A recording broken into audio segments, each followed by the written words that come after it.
Hello friends. நாய்களுக்கு நேச்சுரலாகவே வரக்கூடிய ப்ராப்ளம் ஸ்கின் ப்ராப்ளம். அதில் நிறைய டைப்ஸ் ஆஃப் ஸ்கின் ப்ராப்ளம்ஸ் இருக்குது. ஒரு சில டாக்ஸ்க்கு இந்த மாதிரி அடிவயிறில் ரெட் கலர் பிம்பிள்ஸ் அதிகமாக இருக்கும். ஒரு சில டாக்ஸ்க்கு முடி கொட்டு போய் முடியே இல்லாமல் ஒரு இடத்துல இருக்கும். ஒரு சில டாக்ஸ்க்கு பார்த்திங்கன்னா அலர்ஜி மாதிரி தெரியும். இந்த மாதிரி அங்கங்கே அப்படி பிம்பிள்ஸாக இருக்கும். ஒரு சில டாக்ஸுக்கு பேச்சஸாக இருக்கும் ஒரு பர்டிகுலர் போர்ஷனில். இன்னும் ஒரு சில டாக்ஸ்க்கு டிக்ஸு கடிக்கிறதுனால அந்த இடம் செவந்து போயிடும். அதில் செவந்து போகிறது மட்டும் இல்லாமல் ஹோல் மாதிரி ஆகி மேகட் ஃபார்ம் ஆகிறதுக்கு கூட வாய்ப்புகள் இருக்குது. இன்னும் சில டாக்ஸ்க்கு இந்த மாதிரி அடி வயிறில் ரெட்டிஷ்னஸ்ஸாக இருக்கும். இந்த எல்லா ஸ்கின் ப்ராப்ளம்ஸ்க்கும் 4 முக்கியமான காரணங்கள் இருக்குது. ஒன்று அலர்ஜி, இன்னொன்று பார்த்திங்கன்னா ஒட்டுண்ணிகள், இன்னொன்று ஃபங்கல் இன்ஃபெக்ஷன், இன்னொன்று பாக்டீரியல் இன்ஃபெக்ஷன். இந்த 4 தான் முக்கியமாக ஸ்கின் இன்ஃபெக்ஷன்ஸ் வருது. இந்த ஸ்கின் இன்ஃபெக்ஷன்ஸ் எல்லாம் சரி பண்ணுறதுக்கு நிறைய ஹைடெக் மாத்திரைகள் இருந்தாலும் கூட அதை எல்லா நாய்களுக்கும் நம்ம அப்படியே கொடுத்துட முடியாது.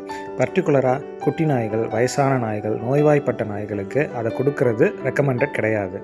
இந்த வீடியோவில் நம்ம பார்க்குற இந்த மெடிக்கேட்டட் ஸ்ப்ரே எல்லா டாக்ஸ்க்கும் யூஸ் பண்ணலாம். எந்த சைடு எஃபெக்ட்ஸும் கிடையாதுங்க. இந்த ஒரு ஸ்ப்ரேயில் மல்டிபிள் பெனிஃபிட்ஸ் இருக்குது. இது சின்ன குட்டி நாயிலிருந்து வயசான நாய்கள் வரைக்கும் எந்த நாய்களுக்கும் இதை யூஸ் பண்ணலாம். இதனால் எந்த சைடு எஃபெக்ட்ஸும் கிடையாது. பொதுவாகவே குட்டி நாய்களுக்கு பார்த்திங்கன்னா ஸ்கின்னுக்கு மேலே அப்படி குட்டி குட்டியாக பேன் மாதிரியான ஒரு ஒட்டுண்ணி இருக்கும். அது ஸ்கின்னை கொஞ்சம் கொஞ்சமாக ஸ்பாயில் பண்ணும். அதனால் இந்த ஸ்ப்ரே மூலமாக 2 நாள் 3 நாள் அடித்தாலே போதும். அந்த குட்டி பேன்கள் எல்லாமே சேர்த்து ஸ்கின் அப்படியே நல்லா கிளியர் ஆகிடும். முடியும் நல்லா வளரும். பேச்சஸ் வராமல் இருக்கும். சின்ன குட்டிகளுக்கு மாத்திரை கொடுக்கறதுனால வர சைடு எஃபெக்ட்ஸை விட இந்த ஸ்ப்ரே ரொம்பவே ஈஸியாக எந்த சைடு எஃபெக்ட்ஸும் இல்லாமல் யூஸ் பண்ணலாம். இது குட்டி நாய்களுக்கு மட்டும் இல்லைங்க, பெரிய நாய்களுக்கும் யூஸ் பண்ணலாம். சில டாக்ஸ் பார்த்திங்கன்னா டேப்லெட் சாப்பிட்றதுக்கு ரொம்ப அடம் பிடிப்பாங்க, ரொம்ப கஷ்டப்பட வேண்டியிருக்கும். ஸோ அந்த மாதிரியான டாக்ஸுக்கு இந்த மாதிரியான ஸ்ப்ரேவை யூஸ் பண்ணுறது மூலமாக ஸ்கின் ரிலேட்டட் ப்ராப்ளம்ஸை ரொம்ப ஈஸியாக அவாய்ட் பண்ணலாம்.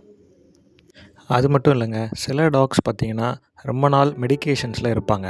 அதாவது liver problem R kidney problem, அந்த மாதிரி ஏதாவது ப்ராப்ளம்ஸ்க்கு ஆல்ரெடி மெடிசன்ஸ் கொடுத்துட்ருப்போம். ஸோ அந்த டாக்ஸுக்கு ஃபர்தர் ஸ்கின் இன்ஃபெக்ஷன்ஸ்க்காக நிறைய மாத்திரைகளை கொடுக்க முடியாத சூழ்நிலை இருக்கலாம். ஸோ அந்த மாதிரியான டாக்ஸ்க்கு இந்த ஸ்ப்ரே ரொம்பவே யூஸ்ஃபுல்லாக இருக்கும். இப்போ இந்த வீடியோவில் நீங்கள் பார்க்குற இந்த டாகுக்கு ஆல்ரெடி ஷீஷர், அதாவது வலிப்பு வரக்கூடிய பிரச்சனை இருக்குது. அதுக்கு வருஷத்தில் 365 நாளும் மாத்திரை கொடுத்துட்ருக்கோம். ஸோ ஏற்கனவே மாத்திரைகள் நிறைய கொடுத்து உடம்பில் நிறைய பிரச்சனைகள் இருக்கும்போது ஸ்கின் இன்ஃபெக்ஷனுக்கு மேலும் மாத்திரைகள் கொடுக்க முடியாத சூழ்நிலை. இப்போ அதனால் இந்த ஸ்ப்ரேவை யூஸ் பண்ணுறேன். இந்த ஸ்ப்ரேவை யூஸ் பண்ணி ஒரு 2 to 3 வீக்ஸில் நல்லாவே ஸ்கின்னு இம்ப்ரூவ் ஆகிருக்கு. நீங்களே இந்த வீடியோவில் பார்க்கலாம்.